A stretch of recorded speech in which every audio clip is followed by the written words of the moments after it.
Okay, we were saying that when we have a wave pulse, this is a disturbance that it propagates through the medium we saw last time. And is transferring, so to the matter, is energy transferred to the matter, which is a combination of kinetic and potential, because this disturbance will have a velocity. And as you see also, it changes here, the amplitude it changes. And so it will be also potential energy that changes. So a harmonic disturbance can set up a sinusoidal wave, and the distance here from crest to crest or from throat to throat is called wavelength and indicated with lambda. Amplitude, as we have seen for the harmonic motion before, is this one, the maximum of the that we can get with respect to the zero, to respect to the center of oscillation. And so here we see plus A and minus A. Okay, so this has a sinusoidal form in both time and space. So amplitude, again, is maximum displacement. Wavelength is the distance between points having the same phase. And frequency is the number of waves passing per second. The period instead is the time for one complete wave to pass. We have seen that the relationship between the wave speed, the wavelength, period, and frequency is the following. So V, the velocity, is equal to lambda divided by T, or also lambda multiplied by frequency. Then we have seen that we have different type of propagation for the wave. So in this case, we have the wave might be transverse. So the displacement is perpendicular to the direction of propagation, or longitudinal, where the displacement is parallel to the direction of propagation. So you see here the example in the spring. So in this case, when it's transverse, we have the displacement perpendicular. So it's like before when we had the impulse in the rope. So it goes up and down, while longitudinal is parallel to the direction of propagation. So it's compression and relaxation, compression, relaxation.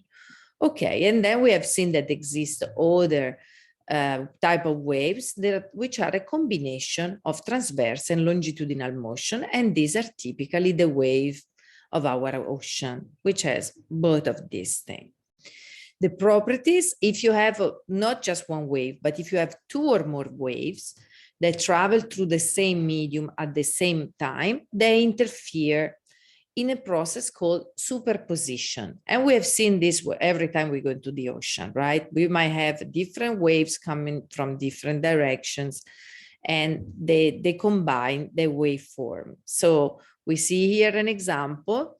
We have one wave going from left to right and another wave that is going from right to left. And what we have with a certain velocity, V1 and V2, and with a different amplitude, Y1 and Y2, and we see that at certain moment they interference.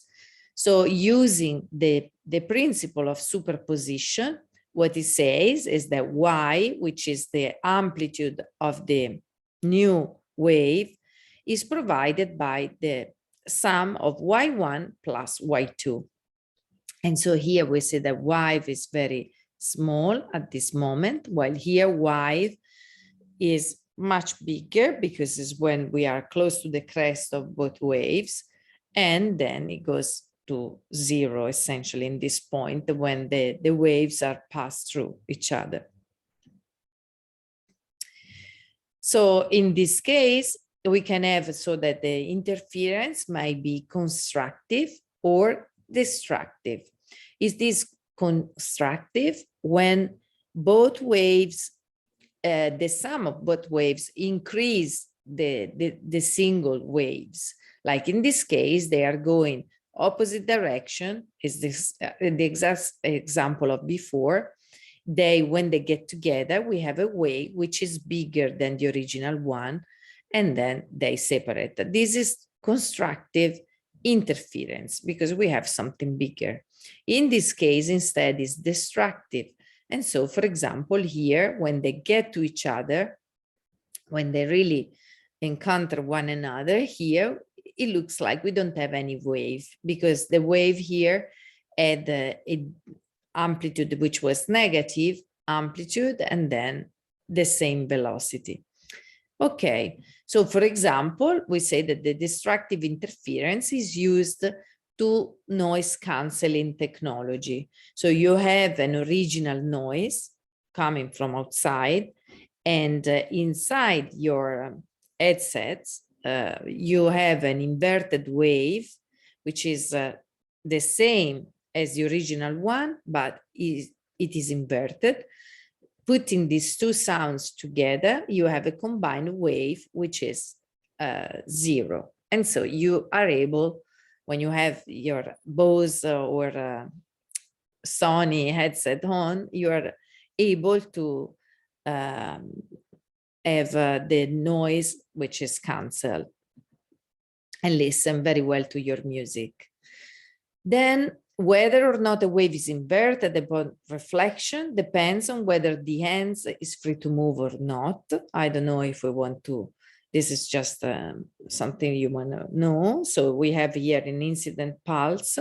And in this case, because it's attached, essentially it gets inverted. So the reflected pulse for fixed boundary is reflected, while in this other case, because it's free of moving, if it's free of moving, it's just not inverted, and it will be completely reflected pulse.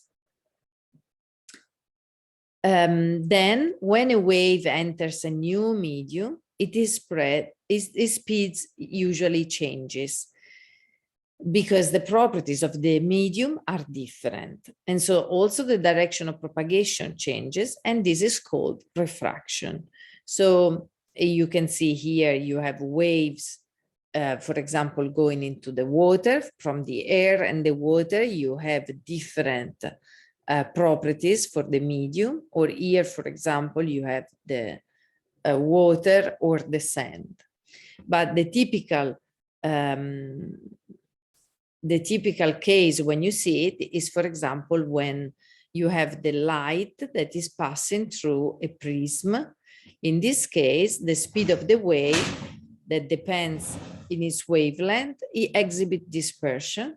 And so what you have the rainbow of light from a prism, which is an example of dispersion. So here you have the air, and then you have the glass, which have different refraction material. But you will see this, I believe, in next year in physics, when you are going to do more things about optics. So the diffraction occurs when a wave passes through an opening that is comparable in size to the wavelength, and the wave will bend around the edges of the opening. So this is called the diffraction effect. And you see here you have this wave, and imagine that this here you have a big wall, and then you have an opening in the wall, and this opening is approximately comparable to the size of the wavelength. And what you see is that here the wave passed through this opening, and you see that it's bended this way. It's no more flat as it was before, but it's bent around the edges of the opening.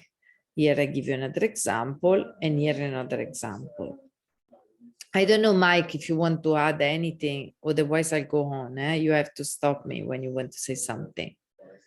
This is thanks. I'll just add that this comes back in physics 152 very heavily. And you'll learn some equations regarding the diffraction and interference of light waves through openings.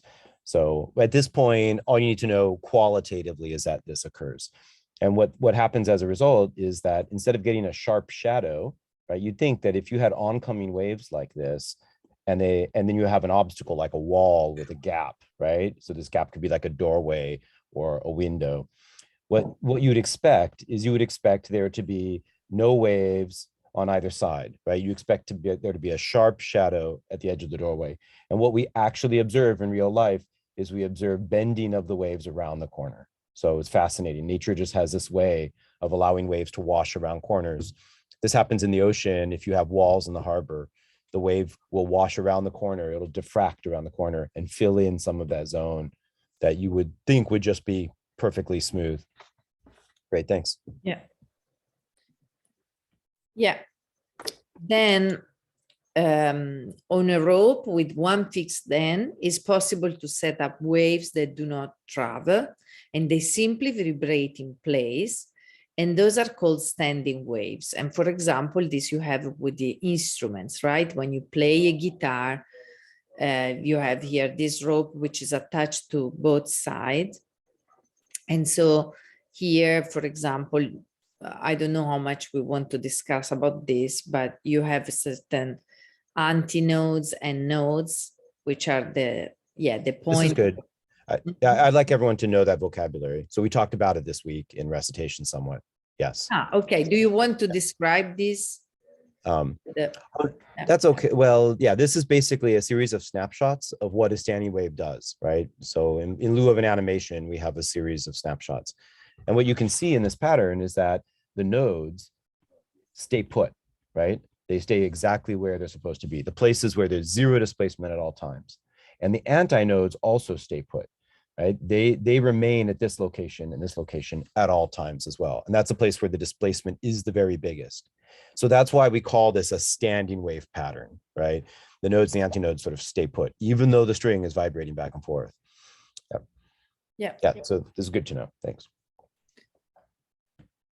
And indeed, this is exactly what he said, that some points of the wave remain stationary all the time, and those are called nodes. Others have the, the maximum displacement, and those are called antinodes. And adjacent nodes are separated by alpha wavelength as adjacent antinodes. So here, for example, when an integral number of alpha wavelengths fits on the rope, the frequency is called the resonant frequency. And so, for example, here what we have, L is the length of the rope between the two standing points. And here we have, for example, the first harmonic is going to be lambda divided by 2. This is the first harmonic, or 2 times lambda divided by 2, and this is the second harmonic, or the third harmonic is going to be 3 times lambda divided by 2. I don't know if you want to add anything else, Mike, here. No, it's okay. I also gave, during recitation, I passed out a little chart that lists the wavelength for the first like 8 harmonics, right? Okay. For a string, and for the first 4 or 5 harmonics for a column of air. Yeah. Very good. So natural frequency for stretched strings, F is equal to the velocity divided by lambda, which is equal to n times the velocity divided by 2L. And you remember L, what it was defined before, which is n times the first frequency. N is 1, 2, 3, and so on. And the wave speed is given by the square root of Ft divided by mu, where Ft is the tension of the rope and mu is the mass per unit length.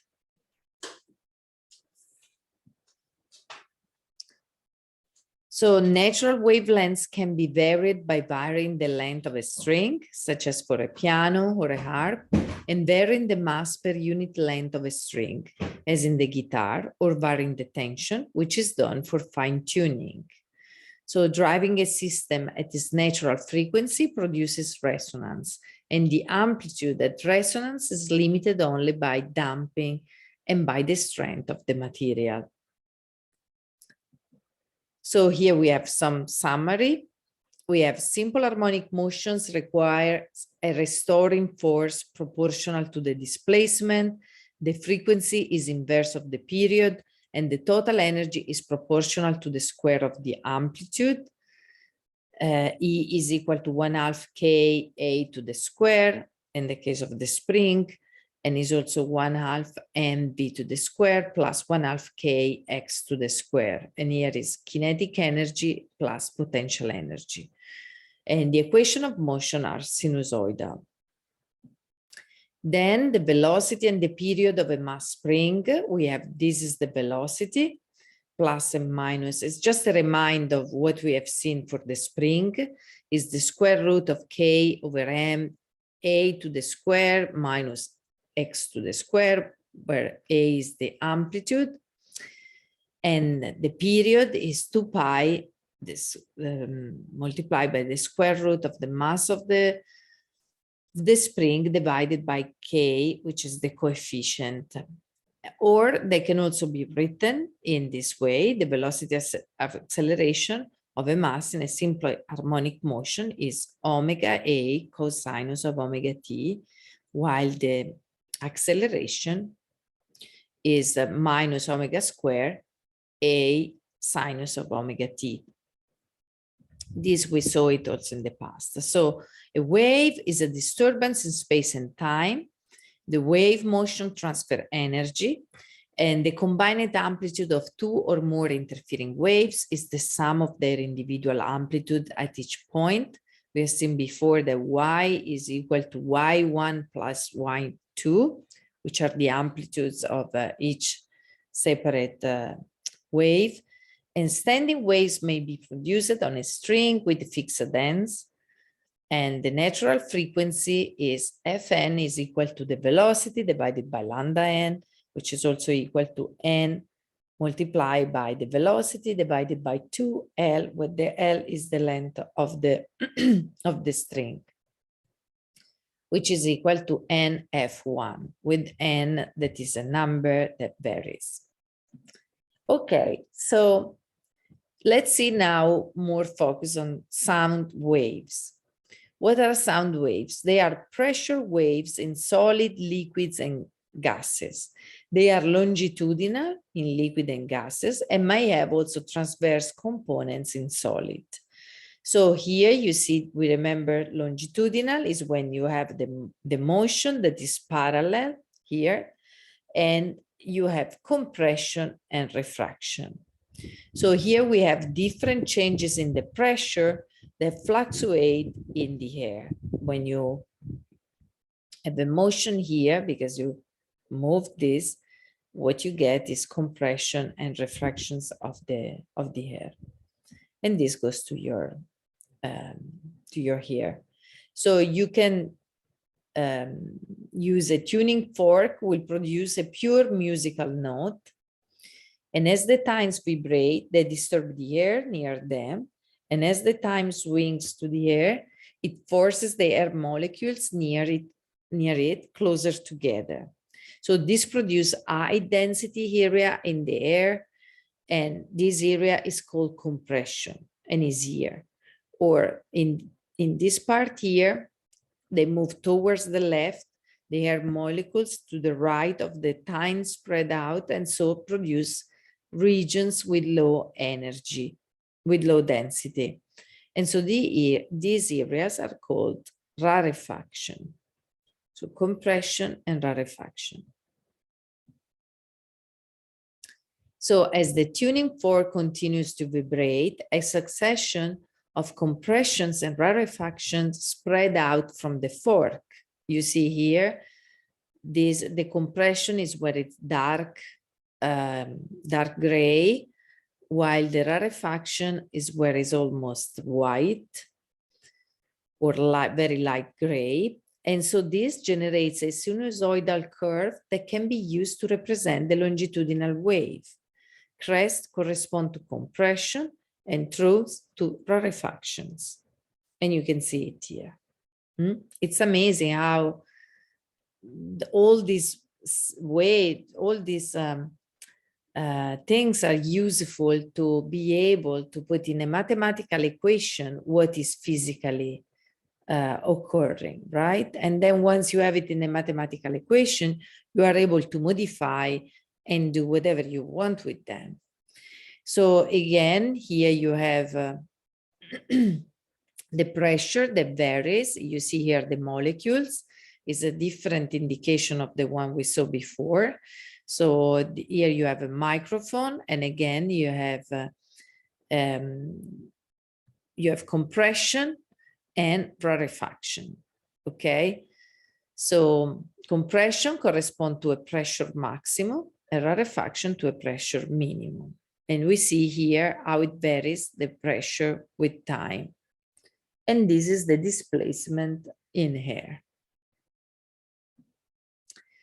So these pressure waves hit the air drum and are converted to nerve impulses, which our brain interprets as a sound. So essentially here we have the hammer, and the air drum is this one. Okay.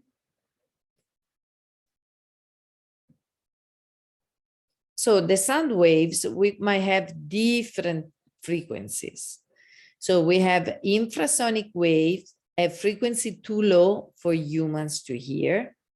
So this is probably what the dogs or animals are able to hear, but our instrument, our ear is not, human ears are not able to listen to that. And they are produced by earthquakes or other natural phenomena. And as you see, elephants, cows, and can hear certain frequency.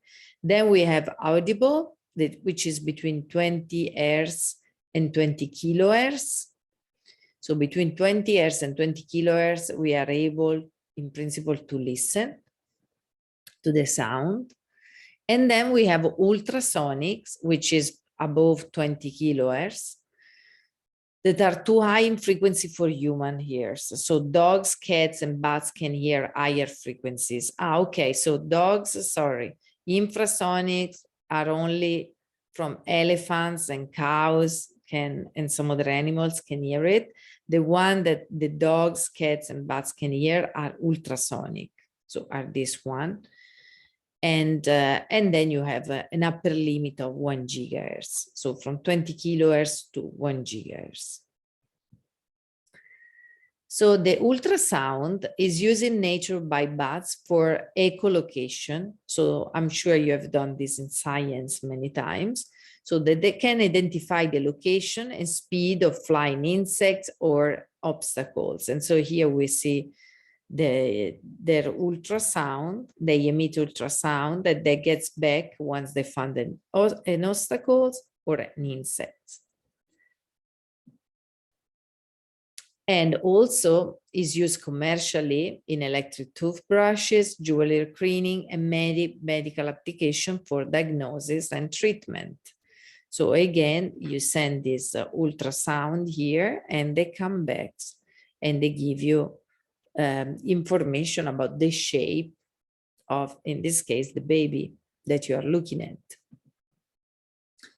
So the speed of sound velocity is the square root of the elastic property divided by the inertial property.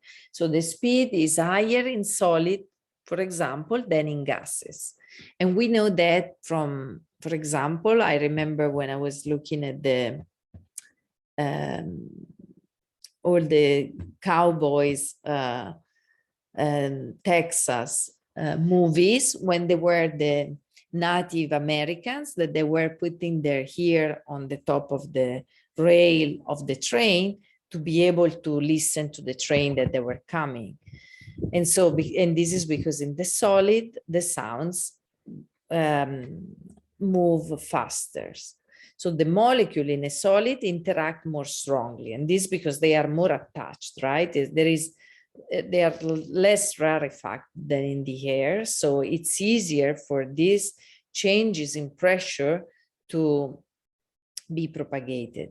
And the speed is lower in liquids than in solids, because liquids are more compressible. And the speed of sound depends also on the temperature. So the speed of sound is 331 meters per second, and then multiply by the square root of the temperature over 273 Kelvin. So 331 meters per second is the speed of sound at 0 Celsius. And T is the absolute temperature.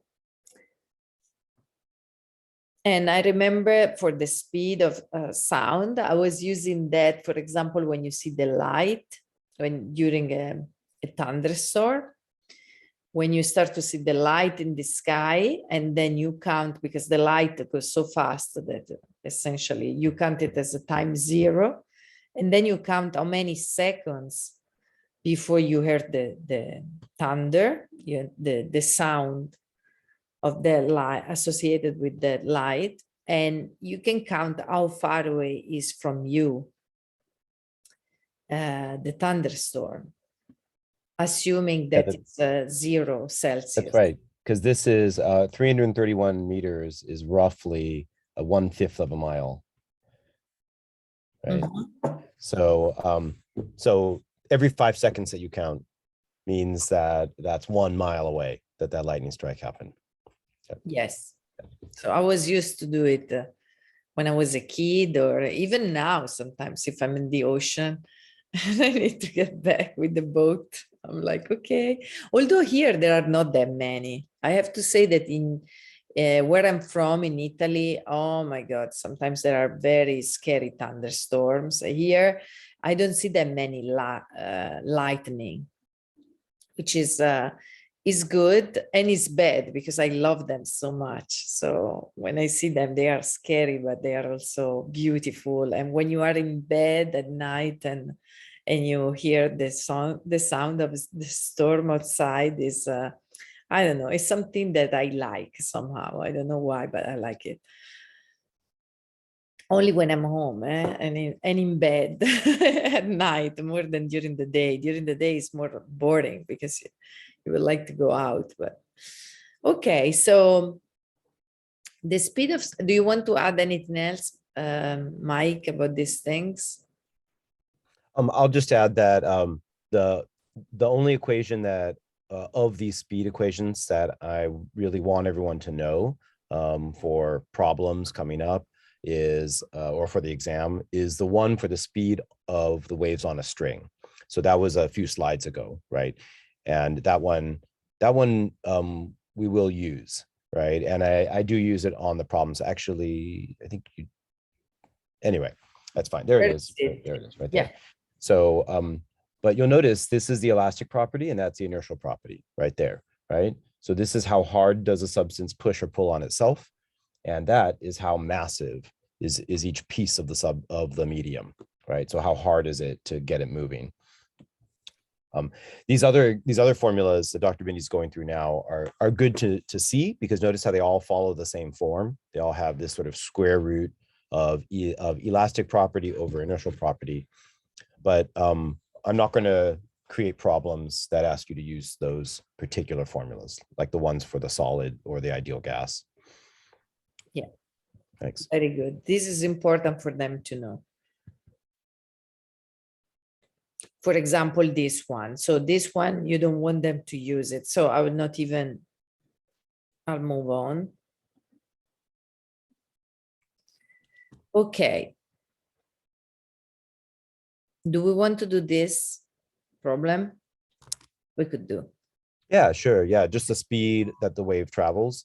That's good to know too. And notice that it's a constant speed. So waves don't accelerate, or they don't change their speed. They travel at a constant speed through a uniform medium. Yeah, so suppose that you hear a clap of thunder 16.2 seconds after seeing the associated lightning stroke. The speed of sound wave in air is 343 meters per second at the speed of, and the speed of light, so this is assuming a certain temperature, right? And the speed of sound and the speed of light in the air is 3 times to the 8 meters per second. How far are you from the lightning stroke? So since the velocity of light is way more bigger than the velocity of sound, we ignore the time required for the lightning flash to reach the observer in comparison to the transit time of the sound. So we have that the distance is equal to the velocity here of the velocity of the sound in the air multiplied by the time.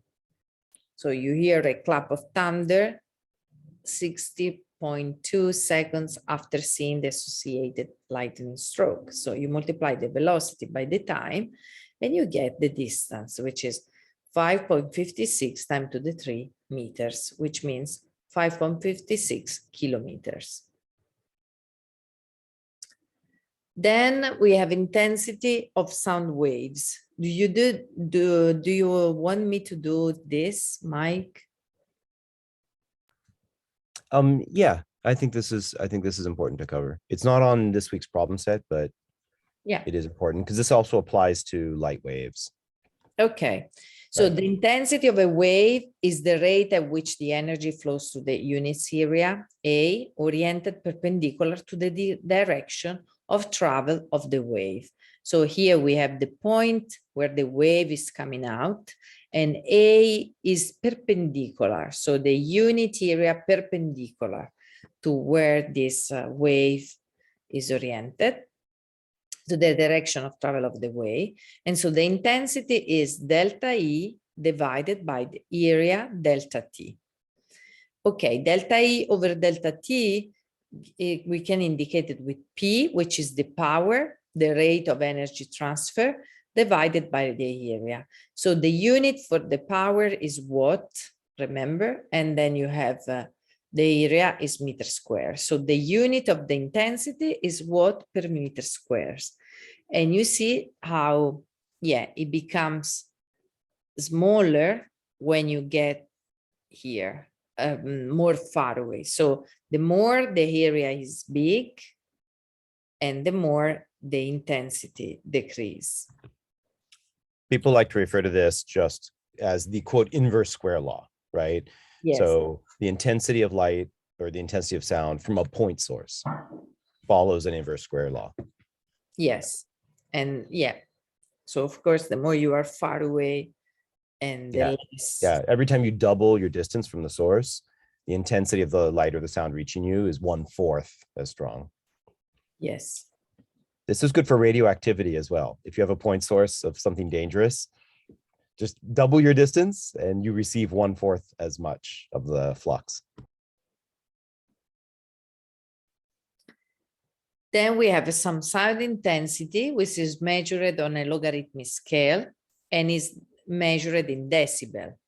So decibel is like 10 beta is 10 log of the intensity over the I naught, where I naught is 10 to the minus 12 watt per meter square. So here it gives you the information about the sound intensity level in decibel. It's very small. So what we have is this 0, we put the threshold of hearing. And then with 20 decibel, we have a soft whisper. With 40, we have a quiet library. With 50, average hum. So an average hum, a normal conversation is about 50, 60. An Italian speaking is about 70, I would say, which is the equivalent of the city traffic. And then we have average factory, and subway is about 90, and then machine shop, and then rock band, 110 decibel, and so on. And here you see the threshold of pain is about 120. So you see how the rock band is very close to the threshold of pain. And this is also one of the reasons why many young people, they are kind of deaf because they listen to the music, and I include myself in one of these young people. At least I'm deaf. I don't know if I'm young anymore, but because we tend to listen to the music too much at high volume, unfortunately. And indeed, excessive. There's an assumption that, and I should just point out that Mm-hmm. they don't tell you how far away you are from these different phenomena, right? Like a rocket launch, if you're sufficiently far away, then Yes. the intensity of the sound drops, right? So yeah, so as a result, the number of decibels that you actually perceive. So must be like right under the thruster or something. And same with the pneumatic drill, right? If you're standing if you're standing many hundreds of meters away, it's much quieter. So the decibel, the intensity you receive is a lot less, which means the decibels that you perceive is a lot smaller as well. So I'm sorry. Yeah, I've seen charts like this as well. And I think what they're assuming is some sort of typical distance that a typical person would have from the event, right? From the sound making source. Yeah. Right. And they just give an idea. It's just to have exactly a reference. Yeah. Compared to your normal life. So anyway, so protect your ears because excessive sound intensity can permanently damage your hearing. So here, let's see an example. The sound intensity of a rock concert is known to be 1 watt per meter square. How many decibel is that? So use a definition of intensity level in decibel. So we have I naught is 10 to the minus 12 watt per meter square. And this one, the one of the rock band, the intensity of the rock band is 10 to the 0, because it's 1 watt to the meter square. So our beta, we have to find decibels. So our beta is 10 log 10 of I over Y naught, I naught. I don't know why I said Y, it's always I naught. So what we have is 10 to the 0 divided by 20 to the minus 12. So we can bring 10 to the minus 12 above. And here, because it's log 10, so this becomes 12. But because we have multiplied by 10, it becomes 120 decibel. And again, it says normal conversation intensity level is what we would consider about 50 decibel. Okay. Dr. Vinny, could I add one more thing? Yeah, sure. Could you go back to the previous slide with the little chart? That one's fine. Yeah, this is good. Either one, just either one of these. So this equation always looks really confusing, but I just wanted to tell everyone, like, the way I think about it is remember how deci means 1/10, right? So you can imagine that there's a unit called a bell, and 1 bell would be equal to just base 10 log of the intensity of the sound divided by the intensity of this sort of human threshold of hearing. Okay, so that means you should gain 1 bell every time the intensity of the sound gets 10 times more intense, right? So 10 times more watts per square meter. So what that means is this is actually 4 bells, this is 5 bells, this would be 6 bells, 7 bells. And so each one of these is a factor of 10 more intense than the one before. Yep. So that's what's happening here. The intensity goes up by a factor of 10 for every bell. And now if we just convert to decibels, we could say that the intensity goes up by a factor of 10 every time you add 10 decibels. So let me just say that one more time. So the intensity goes up by 1 factor of 10 every time you add a bell, which is the same thing as adding 10 decibels, right? So just at a glance, you can say, how much more intense is the pneumatic drill compared to a subway train, right? 30 decibels is 3 bells. That's 3 powers of 10, 1,000. Yeah, very good. Thanks. Yeah, this gives a better idea. So let's see for the sound phenomena, which you are going to see this more next year with the optics, but what we have for the wave is reflection. So the bouncing of sound waves of a surface, or you have refraction, which is the bending of sound waves as they pass through a varying medium, or you have diffraction, which is the bending of sound waves around an obstacle or an opening. So we have seen all of these three, right? The reflection, bouncing of a surface, when we were seeing the musical chord, the refraction, the bending of sound waves as they pass through a varying medium. So we saw the the light in the glass of water or in the prism. And then we saw the diffraction, the bending of the sound waves around an obstacle or opening. So we saw, for example, before with the waves going in against the wall with an opening, with the door. And so here is exactly the same for the sound. You have the exact same effect. So sounds refracts when the density of air changes. And so if you go to a place where it's cooler with respect to a position when it's warmer, you have a refraction that changes in a certain way. So you see, it should be like this if it will be all the same temperature, but because the temperature is different, we see that this follows a slightly different path. Then in this case, we have interference.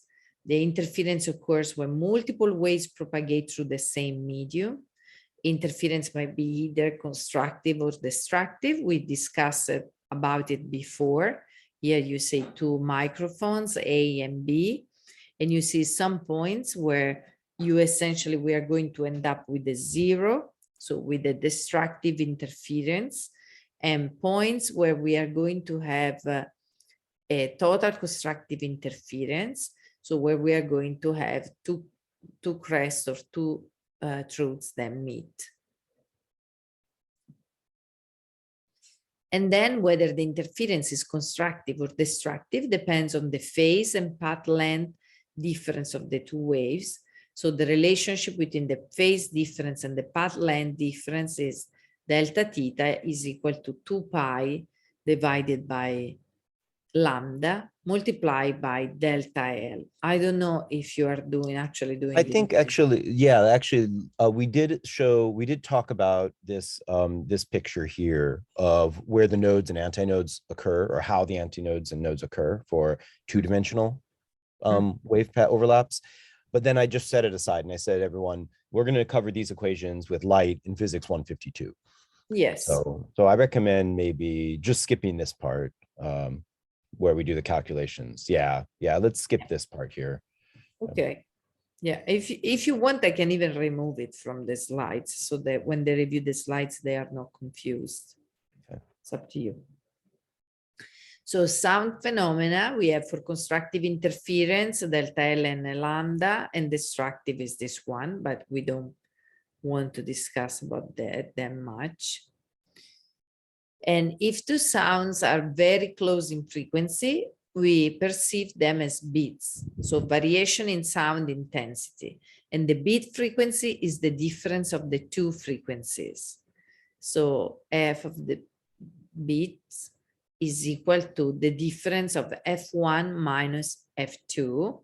So we might have these two waves separated, which when they are sum up together with the constructive interference, we come out with the interaction of the two waves. If we put them together, we come out with this, which is the sum up of these two waves. And so here you have, yes, loud and quiet, loud and quiet, loud and quiet. So you have this harmonic, which is the sum of these two different frequencies. And this is, for example, when you listen to the orchestras, you have each instrument providing a different frequency, and then you put all of them together and you listen to a beautiful sound. Do you want to say other things about that? We were able to demonstrate this for some of the in-person recitations this week. So we were able to hear it. Yeah. And then we have what is called the Doppler effect, which is experience whenever there is a relative motion between a source of waves and an observer. So when the source and the observer are moving towards each other, the observer hears a higher frequency, while when the source and the observers are moving away from each other, the observer hears a lower frequency. So although the Doppler effect is commonly experienced with sound waves, it's a phenomenon that is common to all the waves. So here you have the observer that because it's moving, here you have is so this object that is this point source is moving, and if it's moving toward the observer, so if the observer is in front of the source, the observer will hear a higher pitch, while if the observer is in this other direction and the point source is moving in this direction, so the pitch of the sound will fall.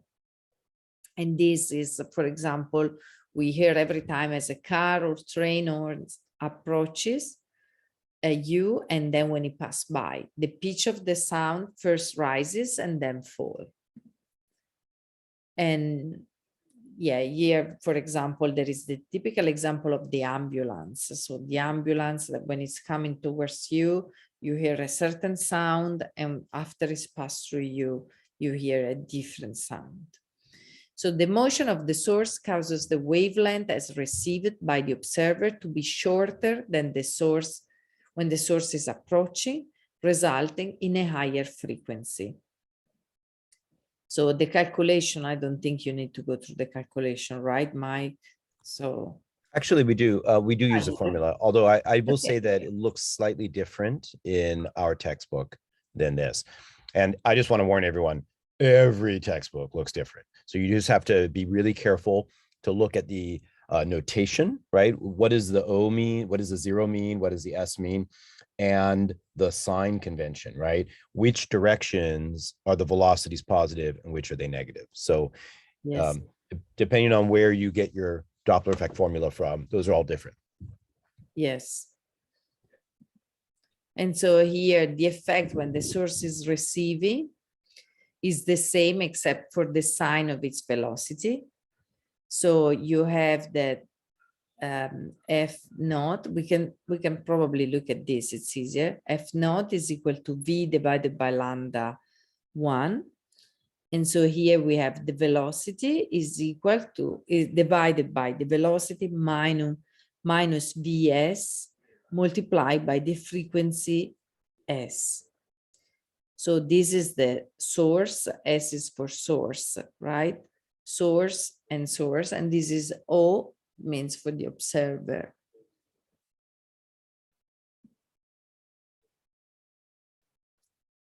So when the source is receiving is the same except for the sign of its velocity.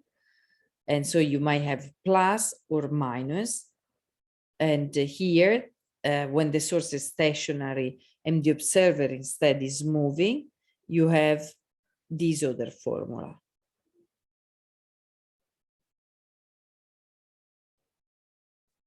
So our textbook combines both of these into a single big formula. Yeah. So this is a moving observer, and this one here is a moving source. Yeah. Yeah. Okay. I'm sorry, I just noticed that I guess the lecture time is up. So yeah, there is an example here. if you want to, if you want to go through the example, then feel free. And it'll be on the recording then, but yes. Let's but meet with that. So students maybe can stay or leave as they wish. Yeah.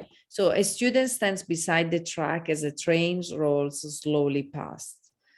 He knows that the frequency of the train whistle is 442 Hz when the train is approaching him, and 441 Hz when the train is receding from him. From this, he can find the speed of the train. What value does he found? So we know the frequency F1 and F2, and then we know the sound speed, 345 meters per second. We need to find the velocity. So with the train approaching at speed, the observer frequency is 442, which is the observed frequency, is the frequency of 345. So the velocity, the sound speed plus 0 divided by 345 minus velocity of the train. So is F 345 divided 345 minus the velocity of the train. While as the train recedes, the observed frequency is 441 is equal to F multiplied by 345 meters per second plus 0. And here you have 345 meters per second minus the velocity of the train. So it makes plus because now is recedes. So you have a plus here. If you divide the first equation by the second equation, you have that the frequency here is the same and goes away. And so you find 442 divided by 441 is equal to 345 plus the velocity of the train divided by 345 minus velocity of the train. So if you solve for the speed of the train, you find that the velocity of the train is equal to 0.391 meters per second. So I hope that this example really clarifies how you can use plus and minus in this equation, plus and minus of the velocity. And here you will see there are additional examples on the Doppler effect that makes you understand a bit better. So, but yeah, I think that with this example, you might find it useful to do the problems. Okay.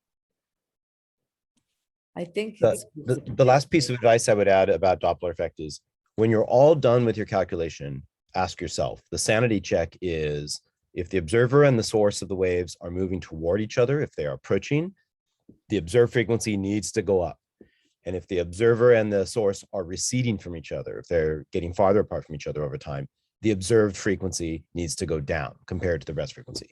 So that, and when you're all done with your calculation, that's the final sanity check. And that agrees with what we hear in everyday life, right? As you hear a siren approaching, the frequency is higher than the rest frequency. And as you hear a siren departing, the frequency is lower than the rest frequency. Yep. So that's my advice. Because otherwise it's very easy to get the wrong sign in one of these formulas. It's very easy to make an algebra error. When you're the sanity check in the end is approaching, frequency goes up, receding, frequency goes down. Okay. Thanks. Thank you very much. Happy Aloha Friday. Have a nice weekend.